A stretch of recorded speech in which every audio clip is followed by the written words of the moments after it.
the NATO Deputy Secretary General, Mircea Geana. Thank you very much, Mr. Secretary General, for joining us, former Romanian ambassador to the United States, too. What's your reaction to Russia trying to destroy this Patriot air defense missile battery that the Ukrainians have, that they received from the United States?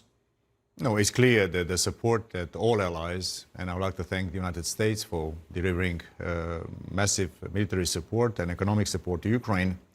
The military buildup of Ukraine and the training that they do on very sophisticated NATO-type equipment is, of course, of concern to Russia, because Russia has quantity, and they should still be reckoned with, because they are amassing, quantity of troops and disregard for the losses they have. And Ukraine has advanced, sophisticated Western weapons, and of course, for Russia, that's a matter of concern.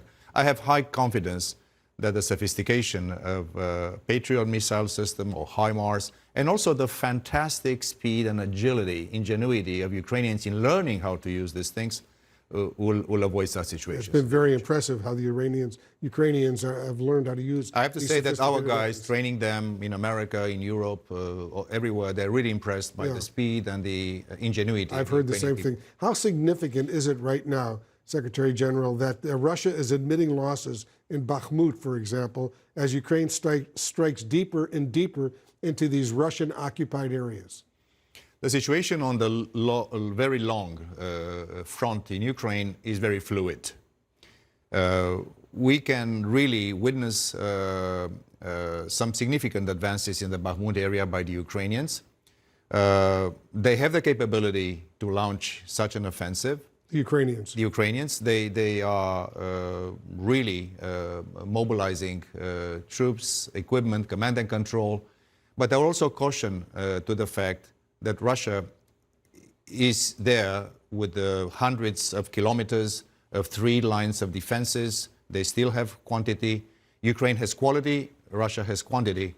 So we know that Ukraine has the capacity to launch an offensive, but we also be very careful and candid in saying that Russia would also oppose very fierce resistance on the front line. As you may have heard, the British Foreign Secretary says Ukraine may not necessarily achieve what the Foreign Secretary calls a quick, decisive breakthrough in this expected Ukrainian counteroffensive against the Russians. But do you agree that Ukraine will need to manage expectations here?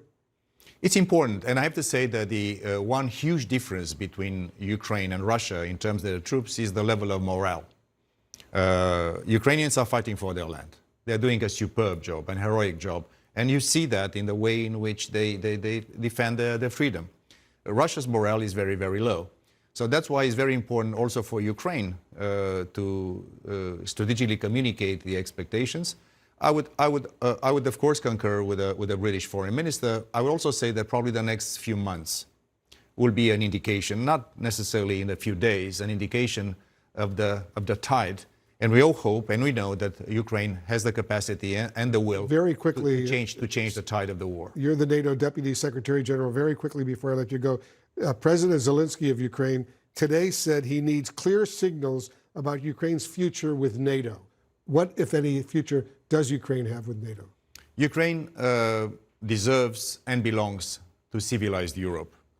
Ukraine has defended heroically its freedom. It's also defending our interest.